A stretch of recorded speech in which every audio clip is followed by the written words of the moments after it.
I always consider myself a voice for the voiceless, but you know what I'm saying, to have other people besides me consider it, you know, is actually dope. Are you still in love with the music, with the new forms of streaming, and I Sure. see Jeezy retire? Are you still in it the same way and feel it the same way? Absolutely, I do. Absolutely, I do. And I mean, I just ain't putting that not for real. That's the reason I'm asking. I got tons of music. You got a new album coming out. Yeah, the Down Trap is coming. I got tons of music, and I record every day. Why haven't you put that out? Man, I'm really just waiting to feel like it for real. Like the work that go with putting out an album. I got so many other things I got going on as far as like, you know, producing and developing television shows and films. Yeah, the Hustle Gang, I was dedicating a lot of my time to, you know, developing and cultivating their talents. I like that you go hard and you were always with them everywhere. Which I think is important because there's a lot of artists that have people signed to them and working with them, but you don't see them stand behind them or next to them. Sure. Like but we're a family, like I've always said, man. And I really believe in what they have to offer, contribute to the culture. So that's why, you know, that's why I invest my time, effort, and energy into it, and I will continue to do so. I think people forget sometimes, you know. Even I would say myself, and it's hard because I'm a DJ and I was raised off of early T.I. until you hear the Ye versus the people, and then you hear the way you spitting. Tell them what you said. What I said? What you said yesterday. What I said? Oh, maybe that was behind the scenes. What I said? He said you sound like old T.I. Yeah, I said you sound like old T.I. Like you're not only rapping, it's like you're telling a story, and I'm sitting here mesmerized through the story, where it's like you really like. I know you really meant it. Yeah. But I felt it. Like I felt like I'm there with you. Like, hear the other album, that's why. Right on. If you heard the other album, that ain't even a stretch. No, I did, but I felt it even more with that record. Ye versus the people? Yeah. Man, I'm so glad that you did that because I've been so irritated by the things. I'm like so irritated to the point where I don't even really want to listen to what he's saying. But then when I seen you was on the track, I said, okay, I know T.I. ain't gonna let this slide because I can't see you just getting on there and talk about some Make America Great Again. Yeah, you know I ain't It gave me that feeling again. You know I ain't going for that. I mean, man, you know the record actually happened. It's the fastest record I've ever recorded in my life. You know what I'm saying? It happened at the end of a 4-hour-long discussion we were having. I'm sure there were a lot more things you could have been saying on that song too. Oh man, I mean, I said it. You know, I said it. But the discussion happened from the time I got there up until the time we started recording. But let's talk about the discussion. You seen his Twitter rampage. Tell him how you got there first. And how you seen that Twitter rampage? You and Ye hadn't talked in a minute. Yeah, I hadn't talked to Ye, man, since probably since I got out of prison. So we happened to see each other at a hotel, in a hotel lobby in LA. I was there for a meeting, he was there for a meeting, and he came over and spoke to me. So, you know, I said, let's work. He said, yeah, bet. He gave me his number. He went back about his meeting, I went back about mine. Then that night, you know, I went to the studio, and, you know, after I left him, I started seeing the stuff, you know, it just started popping up. And then, so by the next morning, I got on the phone with him again and said, hey, yo, let me get with you. You know what I'm saying? I want to get with you whenever I can. And he immediately hit me back and was like, I bet. I had my people call and, you know, what's up with me? And this was after the Trump. Yeah, it was after all that. It was after all that. It was right around the time when John Legend had hit him. You know what I'm saying? Like, and so I'm, you know, and I'm like, yeah, yo, what's going on with bro? But I didn't want to say nothing over the phone because I have an opportunity to go see him. Right. So I'm not going to, you know, have a discussion over the phone. So I just waited until I got there, and I got there. And you know what I'm saying? It's a huge complex, a compound and whatnot. You know, he, you know, get me in, and, you know, we walk past security and whatnot. And he takes me into, you know, his showrooms, and, you know, you see all the new Yeezys in the season, probably season 13, 14. Right. And now I'm thoroughly impressed. You know what I'm saying? I congratulate him. I know he was working hard. I'm thoroughly impressed. I'm like, I want to be like, yo, when them come out, I'm like, Tip, you must stay focused. Right. You are in here on a mission. You must stay focused. And so we go on into the room where, you know, everybody was sitting and there's music and whatnot. And so he said, you know, he started saying, you know what I'm saying, I got some things that, you know, I want to play for you, I want you to hear. I said, can't wait to do it. But first, let me speak to you right quick.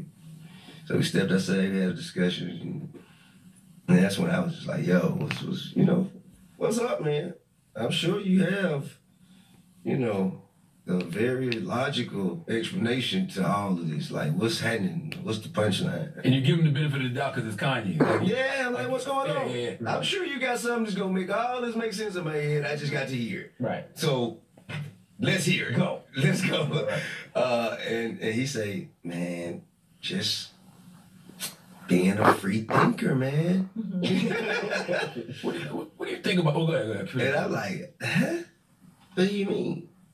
A free thinker? You're like, man, I just feel free. You know, I just felt free to think whatever it is that my mind leads me to think without some monolithic view of what society wants me to think. And I'm like,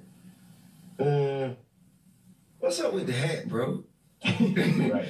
And he's like, man, my subconscious spoke to my conscious, and it just moved me to wear the hat, remind, like, but look, but yo, like, you know what the hat represent? He's like, not when I wear it though. Yeah, he want to repurpose it. Yeah, it's not. He's like, just like we did the word, nigga, we took the power from the word, and now we use the word as our own. I said, yeah, that's not the same. That's not the same, bro. Because America's never been great for minorities. Yeah. So you can't make it great again. And I And we asked have a him president that. who's currently trying to strip us of all these rights now. But just imagine, like right Right. now, I'm really like looking, and I'm trying not to trip. I'm trying to, and plus it's Kanye, and he doesn't seem like malicious or, Not at all. you know what I mean? It seems extremely sincere and passionate. Not if publicity's done. Nah, it don't seem like it's nothing he do. It seem like, man, the man just woke up on some one day. On some I didn't get no signs of no, Right. you know what I'm saying? You think he's just no like inebriated state of mind. I didn't- ill-informed about politics, maybe seemed not like really it's a- knowing what's going on when it comes Man, look, to man. the world right I now? don't know, man. But what I do know is I asked him two things, right? I said, oh, and then wait a minute, before I asked him this, he said, yo, you know, this is just like I went out on tour with Talib Kweli and wore a Rockefeller chain. And they booed me when I came out on stage for wearing a chain. I was a backpacker, like as far as my style, but it's like being fly and flashy as that type, it wasn't accepted at the time. And people had to come around. I say, bro, do you really think that is the same thing? He's like, yeah. Wow. I say, no, that ain't the same thing, bro. That ain't the same thing at all. And then, you know, after he said that, I say, well, look, man, have you thought about the people who supported you that you hurt when you put the hat on? And then he looked different, you know what I'm saying? He looked at me kind of like, I could see an epiphany hit, you know, he was like, hurt someone for having my own opinion? I say, yeah, if people believe in you and they see you as a certain way, and then you go and they support you and you support someone who goes directly against them, it's like you supporting the enemy. So do you think how they feel? He was like, no, I didn't think about that. But he was back. I can see in his face. He was like, Right. I don't want, that ain't what I ain't mean to do that. You know what I'm saying? I don't want to speak too much, but he actually hit me and said, hey man, T.I. said I'm hurting people. Am I hurting people? I'm like, yes. Hey man. What do you think it is? What do you think And it then is? Charlamagne hit me and say, hey, if you with Kanye, you talking to him, whatever you say, keep saying it. For real, because it was getting through to him. But What do you can't not you see see from in all it? the responses from everybody how much it man, hurts? what do Does he you not think see he it? listens to No, I'm not that? listening. He don't listen to that. His superpower is his weakness, because you got to think people telling him what he can't do, Right. and then him keep pushing and making it is what That's got what him got where he him. is. That's what got us Jesus Walk. Yes. You know, Right. nobody was doing a song like Jesus Walk. Everybody, I told him, man, Right. you tripping with that one. He like, okay, watch this. You know what I'm saying? With the same resilient energy that, but then when he say his subconscious talked to his conscious and it moved him to do something, like, I disagree with it, but the last thing I'm gonna ever do is tell somebody not to listen to themselves.